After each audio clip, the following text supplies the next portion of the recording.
بسم الله الرحمن الرحيم. سمع وبصر.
الحمدللہ رب العالمین والصلاة والسلام علی رسول الکریم اما بعد اعوذ باللہ من الشیطان الرجیم بسم اللہ الرحمن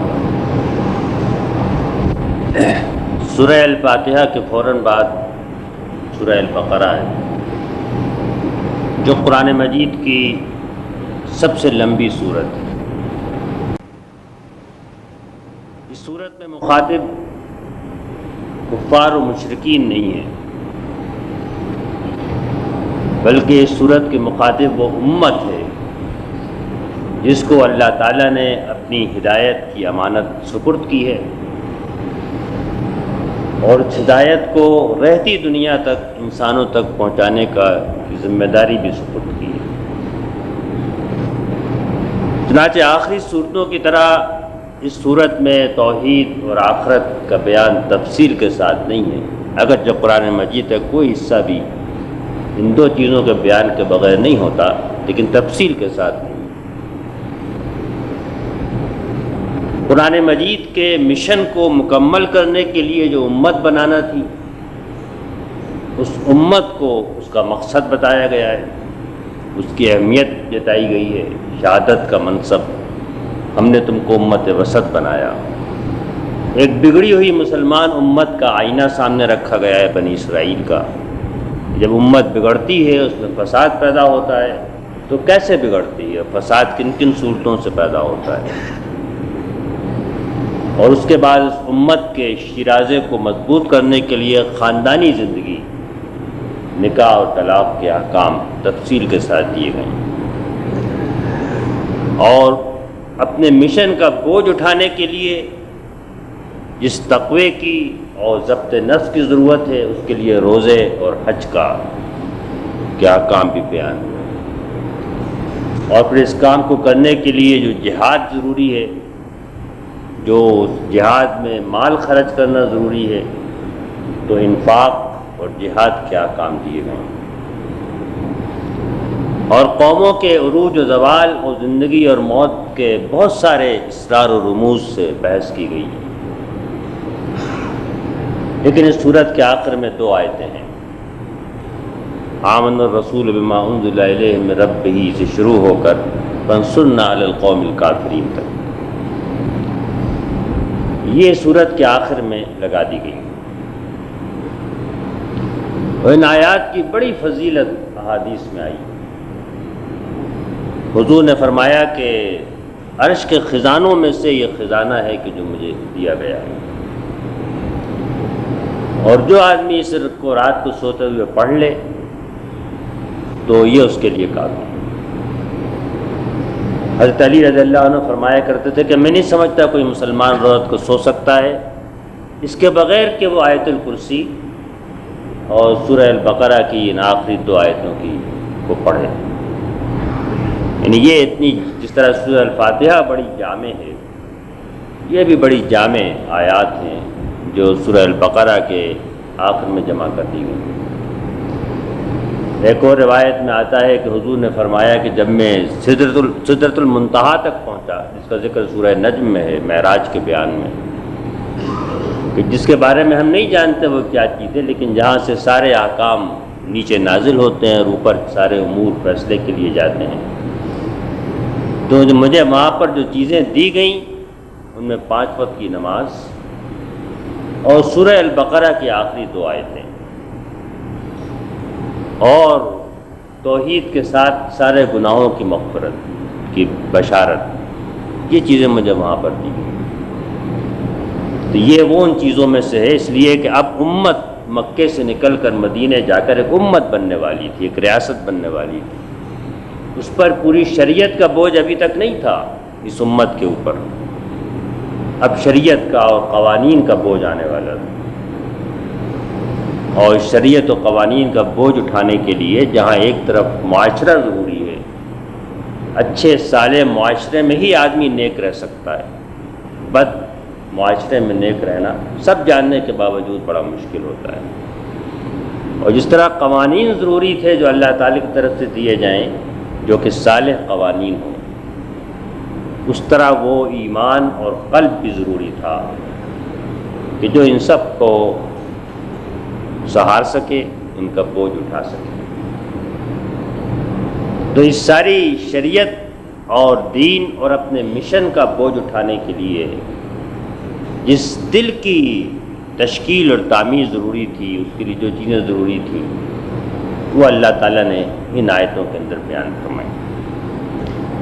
اور ان 2 آیتوں سے جو پہلی آیت ہے وہ بھی اس کے ساتھ ضروری ہے، اس لیے کہ وہ آیت سورہ البقرہ کے مضامین اور ان 2 آیتوں کے درمیان ربط کا کام کرتی ہے.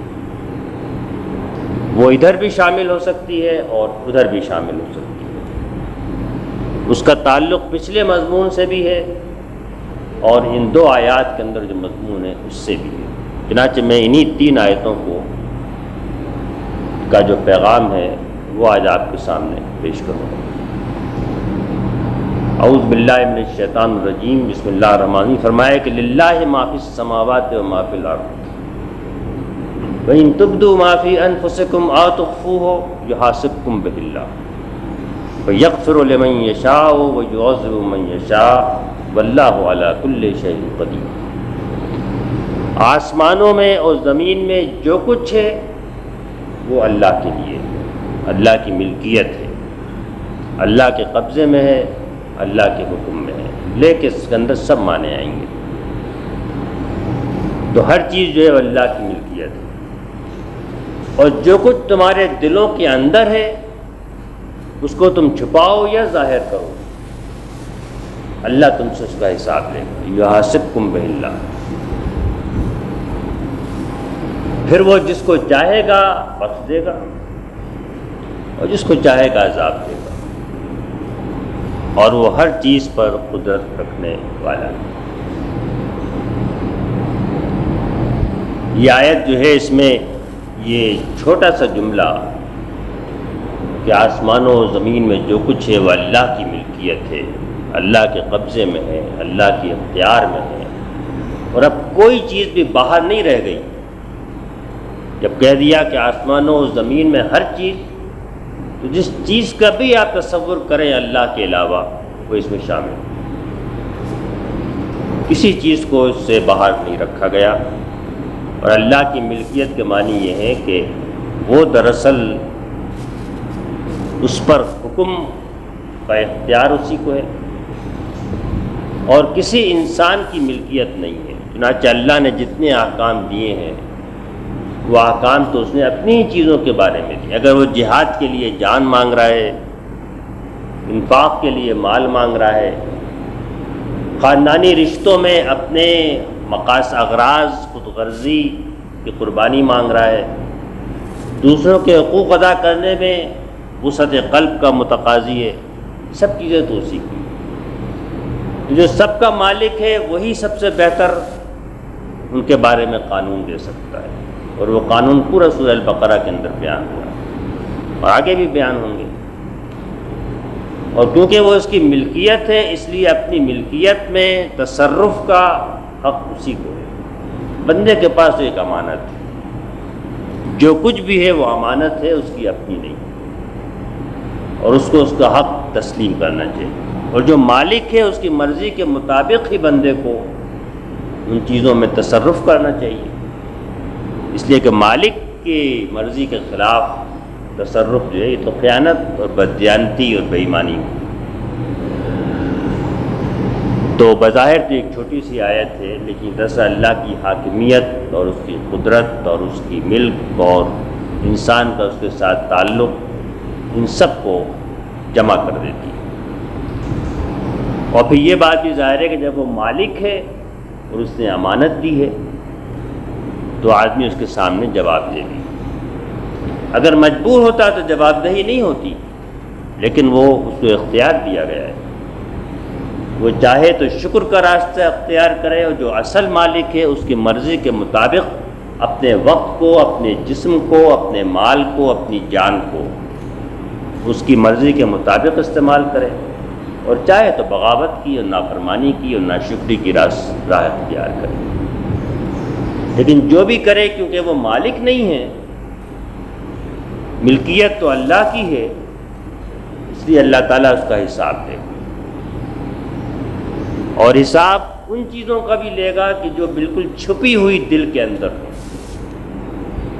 وَإِن تُبْدُوا مَا فِي أَنفُسِكُمْ وَتُخْفُوهُ يُحَاسِبْكُم بِهِ اللَّهُ، تو اللہ تعالیٰ اس کا حساب لے لے گا۔ اس سے پہلے ہی ذکر آیا ہے جس میں کہ معاہدوں کو لکھنے کا حکم ہے، مالی معاہدوں کو ان کو لکھ لو، تو فرمایا جو شہادت کو چھپائے تو فَإِنَّهَا عَاصِمٌ قَلْبُهُ، تو اصل گناہ تو ہاتھ پاؤں نہیں کرتے، اصل گناہ تو دل کرتا ہے، دل گناہ گار ہے اس کا، اس لیے کہ دل میں ساری چیزیں پیدا ہوتی ہیں۔ لیکن یہ بات واضح رہنا چاہیے کہ جو دل میں خود بخود خیالات پیدا ہوں، وسوسے پیدا ہوں، وہ حضور نے فرما دیا ہے کہ اللہ نے ان پر کوئی مواخذہ نہیں ہے۔ کوئی بھی بد سے بدتر گناہ کی خواہش اگر دل میں پیدا ہوتی ہے اس پر کوئی مواخذہ نہیں، لیکن جو گناہ بھی کرتا ہے آدمی دل میں ارادہ کر کے کرتا ہے، کوئی بہانہ بنا کے کرتا ہے، کوئی عذر تراش کے کرتا ہے۔ جب دل ارادہ کر لے کہ یہ گناہ کرنا ہے تو اصل گناہ تو دل کا گناہ ہے۔ فَإِنَّهَا عَاصِمٌ قَلْبُهُ، یہ تو اس کا دل ہے کہ جو گناہ کرتا ہے، اور دل جو ہے گناہ کماتا ہے۔ قرآن مجید میں یہ بات ایک جگہ نہیں کئی جگہ مختلف انداز میں دہرائی گئی۔ تو یہاں جس حساب کا ذکر ہو رہا ہے یہ اس حساب کا ذکر نہیں ہے جو آدمی کے اختیار سے باہر دل کے اندر بے شمار خیالات اور وسوسے اور گناہ کی خواہشیں پیدا ہوتی رہتی ہیں، ان پر کوئی مواخذہ نہیں ہے، ان کا کوئی حساب نہیں ہے، ان کو اللہ تعالیٰ نہیں پکڑے گا وہ آدمی کے اختیار سے باہر۔ یہ اس چیزوں کے بارے میں ہو رہا ہے جن کے بارے میں دل نیت و ارادہ کرتا ہے کہ مجھے یہ کام کرنا ہے، وہ پھر کر گزرتا ہے، نہیں بھی کر گزرتا تو گناہ سرزد ہو جاتا ہے۔ تو فرمایا کہ اعمال تو سب کے سامنے ظاہر ہیں، لیکن جو چیز دلوں کے اندر چھپی ہوئی ہے وہ تو اس کا بھی حساب لے لے گا، جو گناہ دل کے اندر چھپے ہوئے ہیں۔ حسد چھپا ہوا ہے، کینہ چھپا ہوا ہے، بغض چھپا ہوا ہے، انتقام کا جذبہ چھپا ہوا ہے، بے ایمانی چھپی ہوئی ہے، خیانت چھپی ہوئی ہے، حرص چھپی ہوئی ہے، ان سب کا بھی وہ حساب لے گا، اور جو اعمال ہوں گے ظاہر میں ان کا حساب تو وہ لے گی۔ تو یہ دراصل دو چیزیں ہیں کہ جو ساری شریعت کی بنیاد ہے، اگر یہ جتنی مضبوط ہوں گی اتنا مضبوط آدمی بنے گا جو کہ ان سارے عظیم الشان کاموں کے لیے جن کی طرف سورہ البقرہ نے امت کی رہنمائی کی ہے، شہادت حق کا مشن، اس کے لیے انفاق، اس کی راہ میں جہاد، آپس کے تعلقات میں حق اور انصاف پر قائم رہنا، میاں بیوی کے درمیان اور انسانوں کے درمیان، یہ سب سورہ البقرہ میں تفصیل موجود ہے۔ اور اس کے لیے سمجھنا کہ ہم تو امین ہیں، ہر چیز اللہ کی، مہر دینا ہو، جائیداد میں حصہ دینا ہو، بیوی کے ساتھ اچھا سلوک کرنا ہو، بیوی کے حقوق ادا کرنا ہو، یا اللہ کی راہ میں مال اور جان دینا ہو، کوئی اپنی چیز نہیں ہے، سب اللہ کی ملکیت ہے۔ جس نے یہ سمجھ لیا اور جتنا مضبوطی کے ساتھ اس کو سمجھ کے اس پہ قائم رہا، اس کے اندر وہ اندر سے قوت اور استعداد پیدا ہوگی، جس سے کہ وہ اللہ کے احکام پہ باہر کے واعظ اور مسائل پڑھنے سے نہیں ہوگی، اس سے پیدا ہوگی۔ علم کی کمی نہیں ہے، بلکہ اس کی کمی ہے کہ آدمی سمجھتا ہے تو میری کوٹھی ہے، میرا مال ہے، میرا بینک بیلنس ہے، اور یہ تو میرا جائیداد ہے، اور یہ تو میری آن کا سوال پیدا ہو گیا ہے، میرا تو کچھ بھی نہیں ہے، سب اللہ کی ملکیت ہے، اور ہر چیز کے بارے میں حساب دینا ہو، یحاسبکم باللہ، اور اس حساب میں کوئی چھوٹنے کا راستہ نہیں ہے سوائے اس سے کہ آدمی اللہ ہی اس کا سہارا دے۔ وہ بخشے گا تو بخشا جائے گا، نہیں بخشے گا تو کوئی بخشش نہیں ہوگی، اور وہ عذاب دے گا تو کوئی بچانے والا نہیں۔ یغفر لمن یشاء ویعذب من یشاء واللہ علی کل شیء قدیر، اللہ تعالیٰ ہر چیز سے قدرت رکھتا ہے۔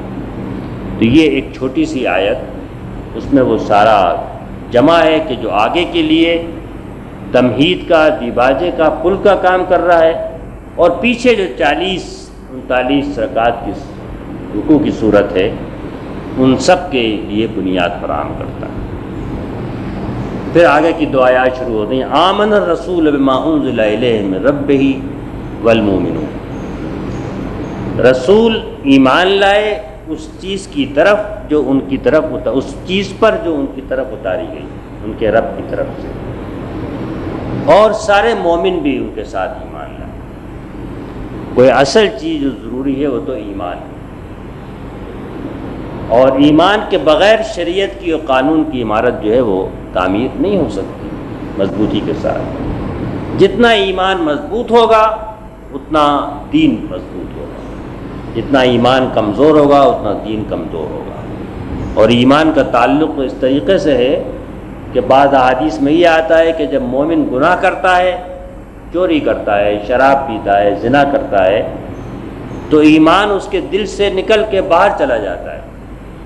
ایمان کے ساتھ نہیں گناہ ہو سکتا، دونوں چیزیں جمع نہیں ہو سکتی۔ یہ قانوناً تو آدمی مومن رہتا ہے، لیکن اس وقت گناہ کی حالت میں ہوتا ہے تو وہ ایمان، اگر آدمی کو ایمان ہو کہ اللہ مجھے دیکھ رہا ہے، مجھے جواب دینا ہے، کوئی چیز تو میری اپنی نہیں ہے، مجھے حساب دینا پڑے گا، تو گناہ کیسے کرے گا؟ اس لمحے ایمان جو ہے وہ دل سے نکل جاتا ہے، اور پھر جب وہ توبہ کرتا ہے، رجوع کرتا ہے، تو ایمان واپس آ جاتا ہے۔ بہت ساری احادیث میں یہ مضمون مختلف جگہ مختلف انداز میں بیان ہوا ہے کہ دراصل تو اگر صحیح ایمان دل کے اندر ہو تو یہی مطلوب ہے۔ تو آمن الرسول، اور یہ ایمان جو ہے یہ رسول سے بھی اس کا مطابق، رسول بھی ایمان رکھتے تھے، انا اول المومنین، میں تو سب سے بڑھ کر، سب سے بہتر، سب سے آگے ایمان لانے والا ہوں، انا اول المسلمین، میں سب کا نمونہ ہوں، سب سے بہتر ہوں، سب سے اعلیٰ نمونہ جو میرا ہے اسلام کا اور اطاعت کا، ایمان کا۔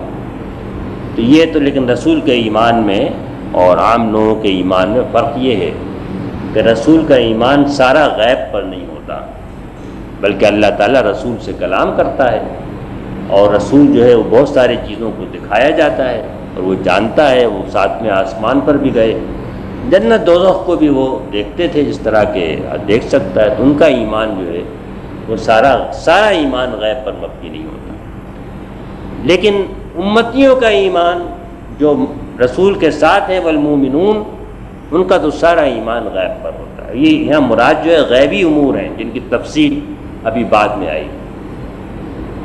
اس لحاظ سے یہ مضمون سورہ البقرہ کے شروع سے ملتا ہوا مضمون ہے۔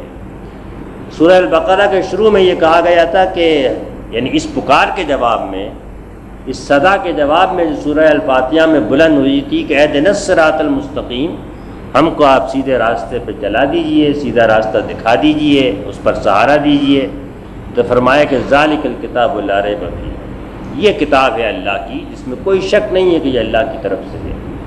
ہدی للمتقین، یہ متقی بنانے کا راستہ جو ہے، متقی بننے کا راستہ جو ہے وہ یہ صورت اور یہ کتاب بتانے والی ہے۔ اور متقی وہ ہیں یؤمنون بالغیب، متقی بننے کے راستے پر پہلا قدم جو ہے، بنیادی قدم جو ہے وہ ایمان بالغیب۔ جو غیب پر ایمان نہ رکھتا ہو، جو یہ مانتا ہی نہ ہو کہ وہ چیزیں جو آدمی آنکھ سے نہ دیکھ سکے اور جن کو عقل سے نہ تلاش کر سکے اور جن کو آدمی حواس سے چکھ کے سونگھ کے نہ دیکھ سکے، وہ چیزیں ہی موجود نہیں ہیں، تو وہ تو متقی نہیں بن سکتا۔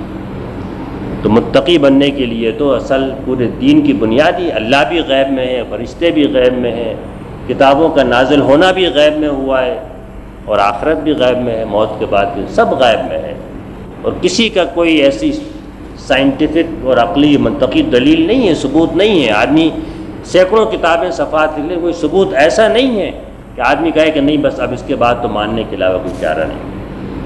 ایسا ہوتا تو سب لوگ مان لیتے، ایسا نہیں ہے کوئی ثبوت۔ آپ کا یہ دن ہے تو ہر آدمی مان لے گا دن ہے، اسی لیے تو آنکھوں کے سامنے ہے، تو یہ تو غیب میں ہے۔ فرمایا کہ دراصل یہ ایمان جو ہے یہی بنیاد ہے۔ آمن رسول ما انزل الیہ من ربہ والمؤمنون، یہ سب کس چیز پر ایمان لائے؟ کل آمن باللہ وملائکتہ وکتبہ ورسلہ، یہ اس ایمان کی تفصیل ہے جس کی ذکر کہ سورہ البقرہ کے شروع میں ہو گیا تھا، یؤمنون بالغیب۔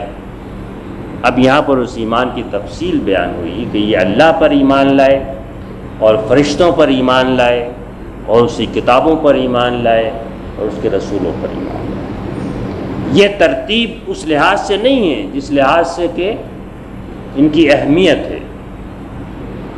اہمیت تو کے لحاظ سے تو اللہ پر ایمان پہلے آئے گا، رسول پر آئے گا، آخرت پر آئے گا۔ یہاں پر ترتیب اس لحاظ سے ہے جس سے غیب کا علم ہم کو ملتا ہے۔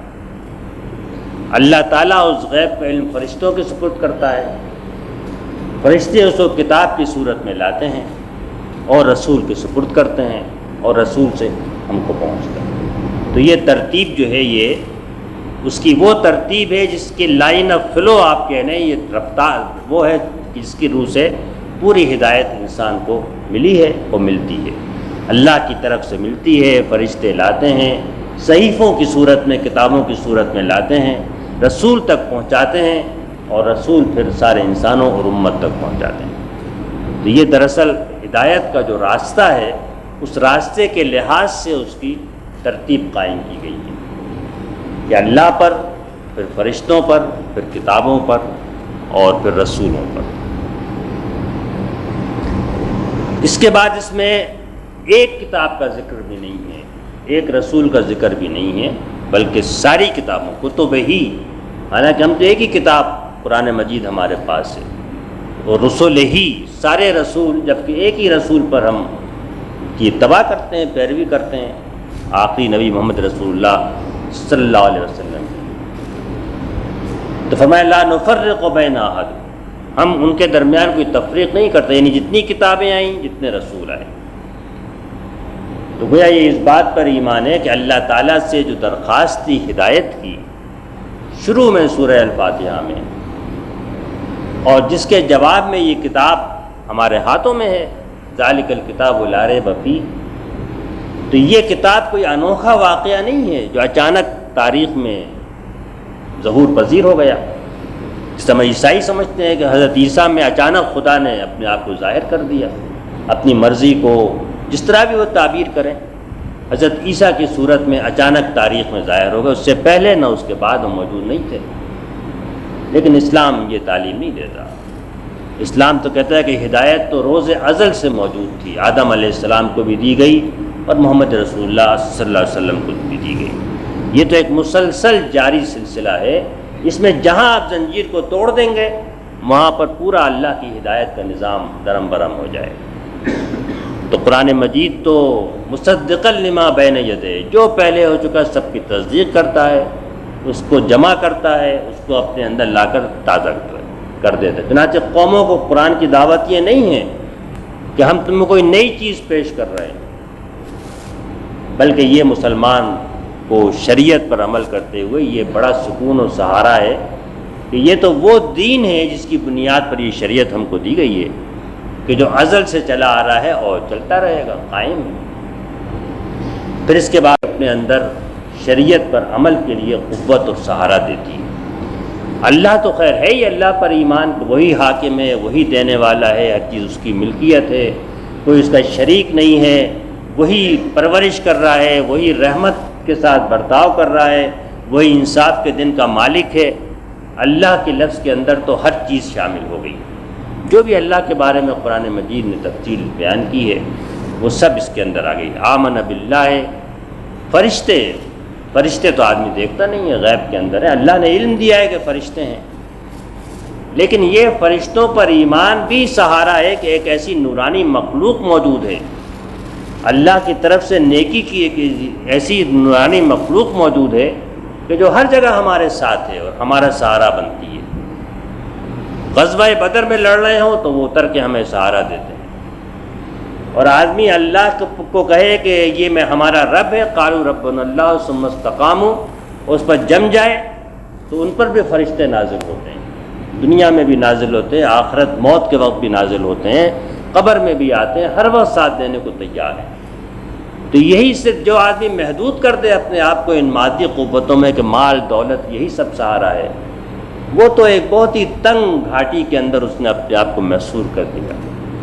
اور جو سمجھتا ہے کہ اللہ تعالیٰ کی بے پناہ قوتیں ہیں جو کائنات کے اندر پھیلی ہوئی ہیں، عرش کے گرد بھی ہیں، ہمارے لیے دعا کر رہی ہیں استغفار کی، اور ہر جگہ ہمارے ساتھ ساتھ ہیں، اور آگے دائیں بائیں بھی بیٹھی ہوئی ہیں، اور ہر چیز کو لکھ بھی رہی ہیں، ہر جگہ مدد بھی کرتی ہیں، تو اس کو تو بڑا ایمان کا ذخیرہ اور بڑی قوت اس کو ملتی ہے، ہر جگہ وہ اس کو محسوس کرتا ہے۔ ملائکتہ و کتب ہی، اور یہ اس نے اپنی مرضی کو کہیں چھپا کر نہیں رکھا کہ کسی کو خفیہ دے دیا ہو، کھول کے بیان کر دیا ہے۔ اب کوئی دعویٰ نہیں کر سکتا کہ مجھ پر یہ القاء ہوا ہے، مجھ پر یہ الہام ہوا ہے، مجھ پر یہ وحی آئی ہے، یہ دین ہے، نہیں، یہ کسی کو حق حاصل نہیں، اس لیے کہ اس نے تو کھول کے کتاب کی صورت میں اپنی پوری ہدایت بازی کر دی۔ ورسلہ ہی، اور وہ اللہ کے پیغامبر جنہوں نے اپنے اسوے سے، اپنے عمل سے ہر چیز سے اس کو واضح کر دیا۔ کتب ہی ورسلہ ہی لا نفرق بین احد منہم، ہم ان میں کوئی تفریق نہیں کرتے۔ اس کے بعد پھر ایمان کا تقاضا ہے، اور وہ ہے سمع و اطاعت۔ یعنی ایمان صرف ایمان نہیں ہے کہ آدمی کہے کہ میں تو ایمان لے آیا، میں تو مانتا ہوں، محبت کرتا ہوں، اللہ کے رسول سے محبت کے دعوے کرے اور جا کر نافرمانی کرے۔ تو فرمایا کہ قالوا سمعنا واطعنا، یعنی یہ صرف جو نسخہ ہے یہ صرف ایمان تک نہیں ہے، بلکہ ہم سنتے ہیں اور ہم مانتے ہیں، ہم نے سنا اور ہم نے مانا، ہم سنیں گے اور ہم مانیں گے۔ یہاں پر یہ سننے کا لفظ ہے، یہ صرف کان سے سننا نہیں ہے۔ قرآن مجید نے ذکر کیا ہے کہ ایسے لوگ ہیں کہ قالوا سمعنا وهم لا يسمعون، کہتے ہیں کہ ہاں ہم تو سن رہے ہیں، ہم تو مانتے ہیں، لیکن نہیں سنتے ہو۔ تو یہ سننا تو دراصل آمادگی اور قبولیت، قبول کرتے ہیں، آمادہ ہیں ماننے کے لیے۔ ایک تو عمل کرنا ہے، اور ایک مان لینا ہے کہ ہم اس پر عمل کریں گے، سر جھکا دینا ہے، قبول کر لینا ہے، آمادہ ہو جانا ہے کہ اس پر عمل کرنا ہے۔ سمعنا واطعنا، تو ہم تو تیار ہیں، جو ایمان کے تقاضے ہیں سوچ میں، عمل میں، زندگی میں، وہ ہم مانیں گے اور ان پر عمل کریں گے۔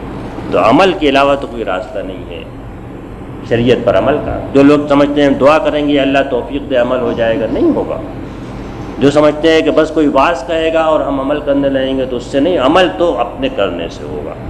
اس لیے ایمان کے بعد اللہ تعالیٰ نے سمع و اطاعت، سنیں گے اور مانیں گے، اور دل میں آمادگی ہوگی ماننے کی تو آدمی عمل کرے گا، اور دل میں آمادگی نہ ہو کہ نہیں آج کے زمانے میں یہ کیسے ہو سکتا ہے، یہ کیسے چل سکتا ہے، اب تو زمانہ ہی بگڑ چکا ہے اور اب تو دور ہی دوسرا ہے، وہ نہیں عمل کر سکتے۔ وہ نہیں سن رہے کہ اللہ تعالیٰ کیا کہہ رہا ہے۔ جو سن رہے ہیں وہ تو جانتے ہیں کہ جو اس نے کہا ہے وہ اسی میں بھلائی ہے، اسی میں خیر ہے، تو اسی میں سمعنا واطعنا۔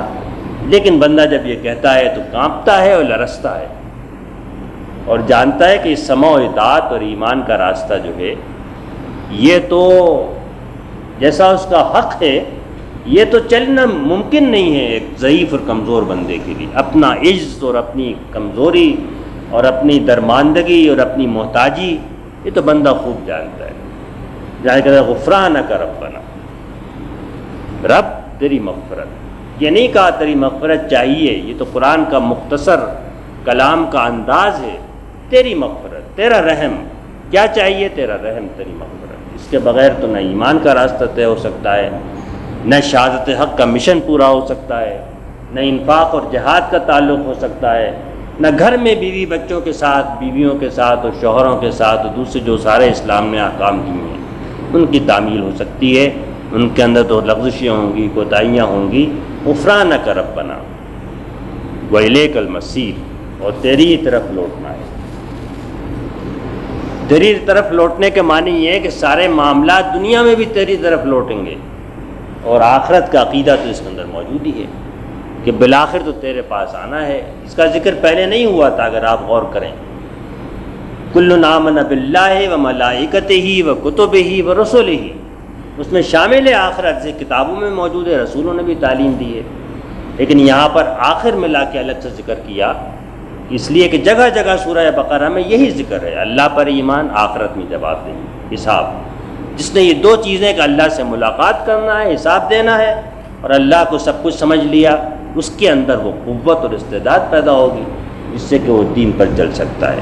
سمعنا واطعنا غفرانک ربنا وإلیک المصیر. لیکن کیونکہ کہا کہ ہر چیز کا حساب لیں گے جو چھپی ہوئی بھی ہے، اور فرمایا کہ مغفرت کے بغیر کوئی چارہ نہیں ہے، تو پھر اس بات کو اصول کھول کے بیان فرمایا کہ جو بھی شریعت دی ہے، جو مطالبات کیے ہیں نماز کے، روزے کے، زکوٰۃ کے، حج کے، میاں بیوی کے درمیان حق، عدل، انصاف اور احسان کے، خاندانی زندگی کے، ان سب میں اللہ نے کوئی بار ایسا نہیں ڈالا ہے جو تمہارے بس سے باہر ہو. لا یکلف اللہ نفسا الا وسعہا. اللہ کسی نفس پر کوئی اسی بات کی ذمہ داری نہیں ڈالتا جس کا اٹھانا اس کے بس پر. اس میں بڑا سہارا اور سکون ہے. آدمی بعض دفعہ تھک جاتا ہے، بعض دفعہ خیال آتا ہے یہ میں کیسے کروں گا، یہ تو ہو نہیں سکتا، یہ ممکن نہیں ہے. تو یہ خیال کہ اللہ نے مجھ سے کسی ایسی بات کا مطالبہ نہیں کیا، کسی ایسی بات پہ مواخذہ نہیں کرے گا، کسی ایسی بات پہ سزا نہیں دے گا جو کہ میرے بس سے باہر ہو، یہ سہارا بھی ہے. اور یہ اس کے ساتھ اس کے اندر ایک بڑا بوجھ بھی ہے، جس سے کو اگر آدمی غور کرے تو لرزانے اور کپا دینے کے لیے کافی ہے. اس کے پھر دوسرے معنی یہ ہے، اگر آپ دوسرے پہلو سے غور کریں، اس کے معنی ہے کہ اللہ تعالیٰ نے جس چیز کا بھی حکم دیا ہے یہ کرنا ممکن، تو آدمی کوئی عذر و بہانہ نہیں کر سکتا. اگر یہ ممکن نہ ہوتا تو وہ اس کو کرنے کا مطالبہ نہیں. تو جو مطالبہ کیا ہے وہ میرے بس میں ہے، یہ سکون اور طمانینت کا سہارا ہے. اور یہ چیز کہ جو حکم دیا ہے وہ میں کر سکتا ہوں، میں کوئی بہانہ نہیں بنا سکتا. اس میں ایک بوجھ ہے اور ایک لرزش ہے جو آدمی کے اوپر طاری ہوتی ہے. لہا ما کسبت وعلیہا ما اکتسبت. یہ پھر انصاف کا جو یوم الدین ہے، وہاں پر جو انصاف کی ترازو ہے اس کا اصول واضح کر دیا کہ ہر نفس کے لیے، کیونکہ کوئی کام بس سے باہر نہیں ہے جس کا مطالبہ کیا گیا ہو، اس لیے جو آدمی کمائے گا اس کا اجر اس کو ملے گا. لہا ما کسبت. اور جو گناہ کرے گا اس کا وبال بھی اس کے اوپر ہوگا. وعلیہا ما اکتسبت. لہا ما کسبت وعلیہا ما اکتسبت. یہ آیت بھی بعض مفسرین نے کہا ہے کہ قرآن مجید کی سب سے سخت آیت تو یہ، اس لیے کہ اپنے کسی اعمال کے نتیجے سے مفر نہیں ہے، الا یہ کہ اللہ کی مغفرت دستگیری کرے، اور جو بھی آدمی کرے گا وہ اس کا وبال تو اس کے اوپر آنا ہے. الا یہ، جیسے بار بار کہہ رہا ہوں، قرآن مجید نے پہلے بھی، اس سے پہلے ہی دعا لگائی ہے، غفرانک ربنا، اللہ تیری مغفرت. اگر دینا نہ ہوتی تو مانگنے کی تعلیم بھی نہیں دیتا. اگر اس نے مغفرت مانگنے کی تعلیم دی ہے، اس کے معنی ہے اس نے مغفرت کا ذمہ لیا ہے. یا عبادی الذین اسرفوا علی انفسہم لا تقنطوا من رحمت اللہ ان اللہ یغفر الذنوب جمیعا. اللہ کی رحمت سے مایوس مت ہونا کبھی بھی، وہ سارے گناہ بخش دے گا. تو جب وہ خود کہتا ہے کہ مانگو مغفرت، تو اس کے اندر تو یہ بشارت پوشیدہ ہے کہ وہ گناہ معاف کرے گا، غفرانک ربنا، لیکن یہاں پر یہ آیت تو اپنی جگہ پر سخت ہے کہ اپنے اعمال جو بھی ہوں گے نیک، لیکن کرنے کسبت، جو نتیجہ ہے وہ کسب کا نتیجہ ہے، وہ دعاؤں کا نتیجہ نہیں ہے، کسی کی توجہ کا نتیجہ نہیں ہے، خواہشات کا نتیجہ نہیں ہے، وہ تو کسب کا نتیجہ ہے۔ کسب تو کمائی کو کہتے ہیں، ارن جو انگریزی میں لفظ ہے کہ آپ جو اپنی روزی ہے وہ تو آپ ارن کرتے ہیں، کماتے ہیں، تو یہ جو کچھ ہے یہ تو ارننگز ہیں، اپنی کمائی ہے کہ جو انصاف کے دن سامنے آئی، لہا ما کسبت وعلیہا ما اکتسبت۔ اس کے بعد ایک چھوٹی سی دعا لگا دی اس کے آخر میں، اس پہ پوری صورت کو آ کر ختم کیا۔